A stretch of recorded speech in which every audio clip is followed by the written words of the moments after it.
where someone just calls you up saying your son is in the prison, and then they make your parents talk to them also, right? All that's built on AI and deepfake. So verifiability of information on the internet becomes even more critical. AI is going to trigger a metaverse revolution also. Metaverse, next time we probably all of us are sitting in our house in our undervest and a t-shirt, and we're attending a meeting with our own avatar of clothing we have worn, and it'll be the same setup. So it could be a probability of that. So that creates a lot more trouble. That's an opportunity for lawyer. Unfortunately, every bit of trouble is an opportunity for lawyer, because either you get hired for compliance or you're there to clean up the mess in litigation. So there is a huge boom of technology revolution or industrial revolution 2.0 that's going on. Right now, AI is still in a hype cycle. Majority of the tools are not so great, overfunded, not the best work is going on there. I'm sure the older generation know this. When the dot-com bubble happened, right? For 5 years, everybody ran to the US, everybody overfunded, and then the crash happened. But guess what happened after that? It was a bubble that burst, but we are literally sitting on the forefront of, like, what am I using? What are the exact tools I'm using? It's built on the dot-com bubble. So we might be probably seeing something of that sort right now with AI as well. Not everything will be perfect, but I would not just me, everybody would be doing good if you just know where the technology is heading and you just keep abreast of what's happening there. Because even the biggest experts, one of my biggest learning curves, there's someone called Nitin Kamath. Nitin Kamath is fairly billionaire, big influencer also. He was on a podcast with Arvind Srinivas, who is the CEO of Perplexity AI, the fastest growing AI company, which is a direct competitor to Google search. They have 95% less resources than Google, but their output metrics are almost equal to IIT Madras guy, if I'm not wrong. And Nitin Kamath goes there and he says, can I come and work for you for free for 40 days? I don't know where the world is heading. I just want to sit with you and see where you guys are doing, and I don't understand what's happening here. This is a billionaire. This is a billionaire saying, I'm clueless where the world is going. I'm clueless of what technology is capable of to start with. So that is probably the direction. And of course, cybersecurity, data privacy, all of them start getting juxtaposed together.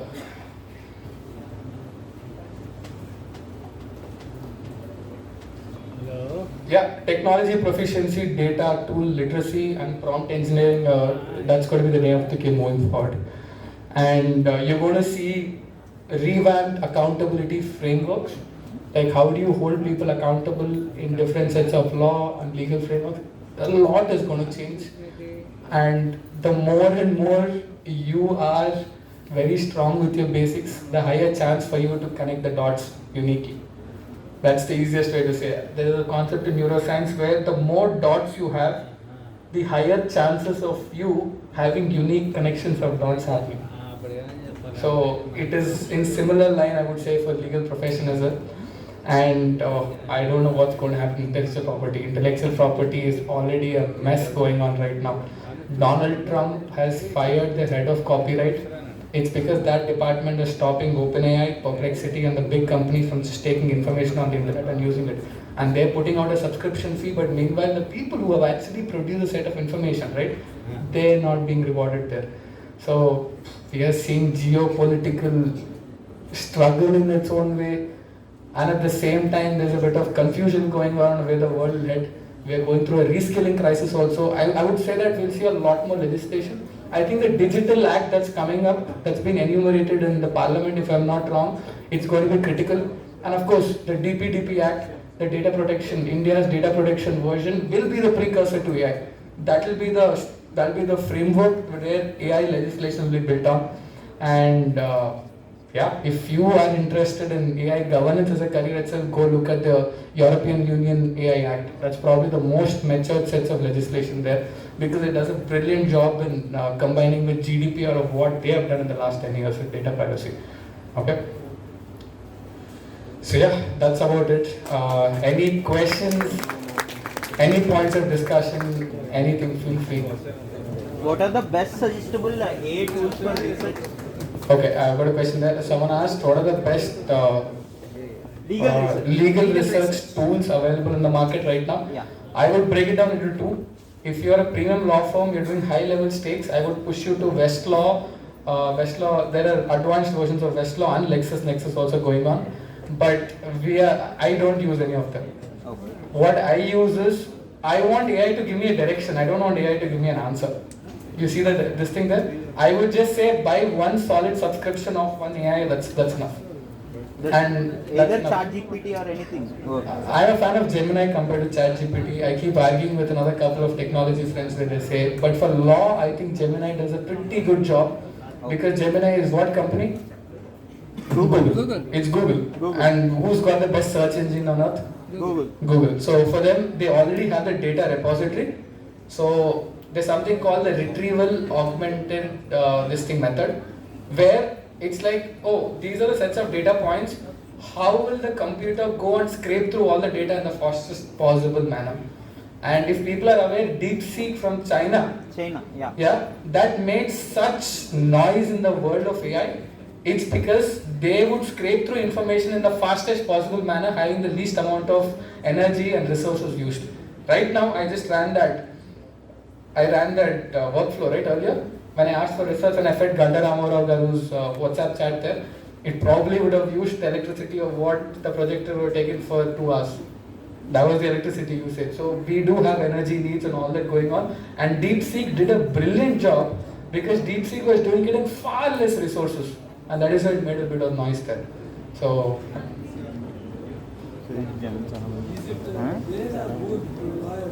Sorry? Boon or bane for lawyers, I would say net, it is going to create a bit of trouble, especially with labor markets. But if anybody can get out, or if anybody can come out the strongest, would be lawyers than anybody. Because the skill set that we are built on. Like, look at what software coding has been. Software coding has been one particular person being very proficient in understanding, how this particular part of the room is being built. But you know what's the most important thing for AI? It's about how will the whole network of buildings connected. So it's not the one who's efficient in building a room that's important right now. That job has been eliminated. And lawyers have a good enough logical reasoning and also an accessibility of information. And more importantly, that interdisciplinary skill set, right? You have the dots thrown in your head and you can hope for the dots to connect, because you have a unique insight. So that possibility is very strong with lawyers. So, boon.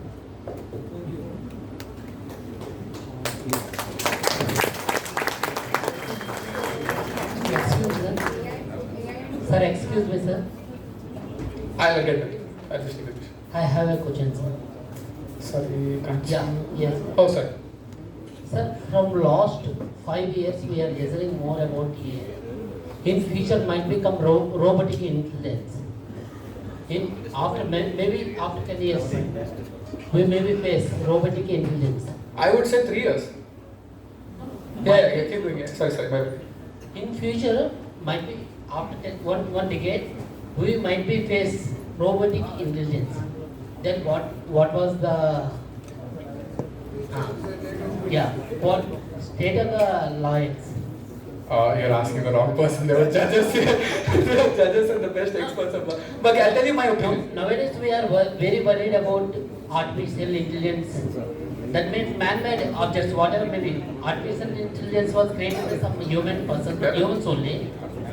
But in future, maybe 2 decades or 1 decade, we cannot expect what will be happen. In future, we need to face with robots. They might be argue in front of human, as in lawyer or might be anything. I've got one answer for you. Yeah. The most dangerous set is not AI. It's the human who is dealing with AI. Yes, sir, might be, but we cannot predict that. No, but I'm saying the same legal framework will be applicable. It's that the human being who is manipulating AI to do something wrong, the same sets of civil and criminal liability frameworks will be applicable to it. Sir, nowadays humans are writing. Nowadays humans are teaching to AI, but in future AI will teach robotics. That will be even more might be 1,000 x Yeah. or 1 lakh x maybe, Yeah. millions of x. Yeah. We cannot process with that robotics. Yeah, I wouldn't say it's a negative thing. I would say it's just like human beings will get a chance to spend time and do things that are more interesting because all the mundane tasks are being sorted. You want to sit and build a robot, or do you want to do something new? I will clarify, my dear friends. These are the developments in the society. Not only the lawyers, doctors, engineers, everybody will have an initial knee-jerk effect. Importance of the IA is there. Therefore, now we have to change our mindset also, realize and adapt technology time to time. All of you recollect banks computerization. In the process of banks computerization, many people think that they will be irrelevant. Even old persons crossing 50 years, they learned basics, start functioning, adapted. Now everybody is doing like that. Lawyers also will pick up. Lawyers also will adapt.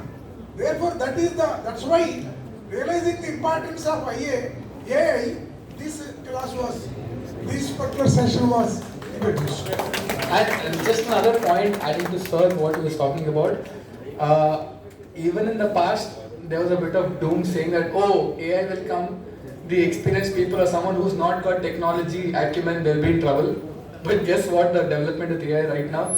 And I would actually bet on someone who's very experienced and who's got even bigger of a brain that has compounded in 40-50 years.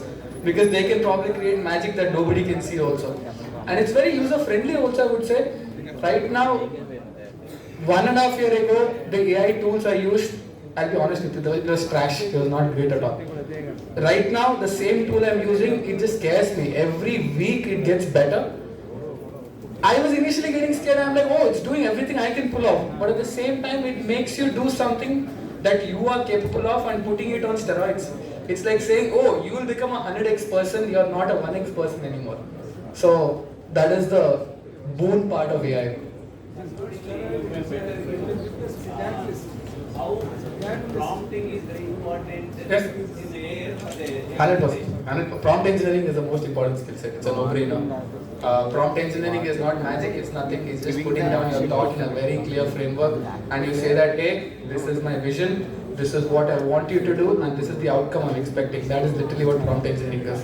Workflow intelligence is built on prompt engineering, and that's going to be a hot career, by the way, moving forward. Workflow intelligence is going to be a hot career. Hi, Rishwik. Can I ask a question? Yeah, sure. Thank you for your session. It was very enlightening. Rishwik, can you tell us that, what's your estimate on the fact that with using AI in the future, is there a possibility of the judiciary being able to speed up the number of pending cases that are already there? I had a thought a couple of days ago. I was thinking the more and more legal tech comes out, the more and more cases are going to be filed as well. So judges